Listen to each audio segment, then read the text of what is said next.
আরে জামাই ষষ্ঠীর আগে মা খুব অসুস্থ হয়ে পড়লো। কি গো, ভালো হয়েছে? তাই জন্যই তো আমি ষষ্ঠী রান্না করে খাওয়ালাম। জামাই ষষ্ঠীতে কি করলাম, কিছু স্পেশাল মেনু ছিল, তার মধ্যে এই ডাব চিংড়িটা আমার বরের খুব পছন্দের। আমার বরকে বাজার থেকে নরম ছাঁচওয়ালা ডাব আনতে বলেছিল, সেই ডাব দিয়ে ডাব চিংড়িটা বানানো। তারপরে 250 গ্রাম চিংড়ি মাছে টক দই নুন মাখিয়ে 1 ঘন্টা ম্যারিনেট করে রেখে দিলাম। 4 চামচ তেল দিলাম, একটা বড় গোটা পেঁয়াজ কুচি, হালকা ব্রাউন ভাজা হলে 1 চামচ রসুন বাটা দিয়ে দেবো। এরপর আদা আর কাঁচা লঙ্কা বাটা 1 চামচ দিয়ে দেবো। সামান্য জল দিয়ে নাড়তে থাকবো। এরপরে লাল লাল রং হওয়ার জন্য একটু 2 চামচ কাশ্মীরি লঙ্কার গুঁড়ো দেবো, 4টে কাঁচা লঙ্কা কুচি আর একটা টমেটো কুচি দিয়ে হালকা করে নেড়ে চাপা দিয়ে দেবো।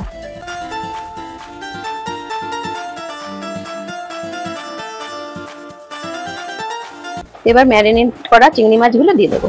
জানিস তো, মা তো খুব ভালো রান্না করে, এবার মায়ের থেকেই আমার রান্না শেখা। এবার আমি চেষ্টা করেছি আমি আমার মতো করে আরো যাতে ভালো করা যায়। তারপরে পোস্ত বাটাটা দিয়ে দেবো, এরপর কাজু বাটাটা দিয়ে দেবো। ওই মশলাগুলোকে বেশ কষে নিতে হবে। কষে নেওয়ার পরে ছোট বাটির 1 বাটি নারকেলের দুধ দিয়ে দিলাম। এরপর ডাবের শাঁসের ক্রিমটা দিলাম। ডাবের শাঁসের ক্রিমটা কিভাবে বানালাম যদি দেখতে চান তাহলে কমেন্ট করে জানাবেন। এরপর টেস্ট বাড়ানোর জন্য 1 চামচ টক দই দিলাম। এরপর গোটা গরম মশলা সিলে বেটে তার 1/2 চামচ দিলাম। এবার 1 চামচ ঘি দিয়ে দেবো যাতে ঘিয়ের গন্ধটা থাকে।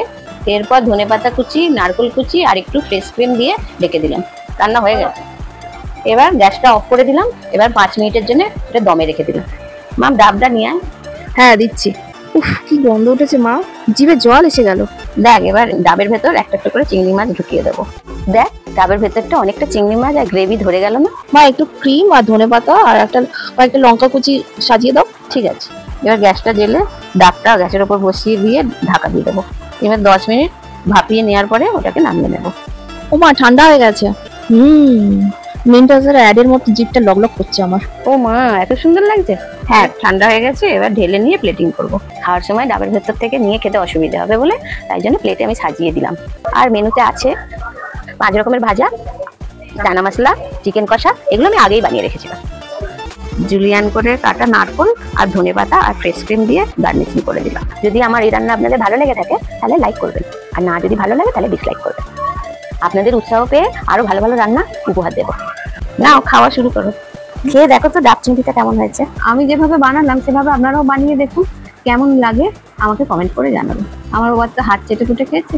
আপনাদের বাড়ির সবাই কেমন খুশি হয়ে খেলো আমাকে কমেন্ট করে জানাবেন।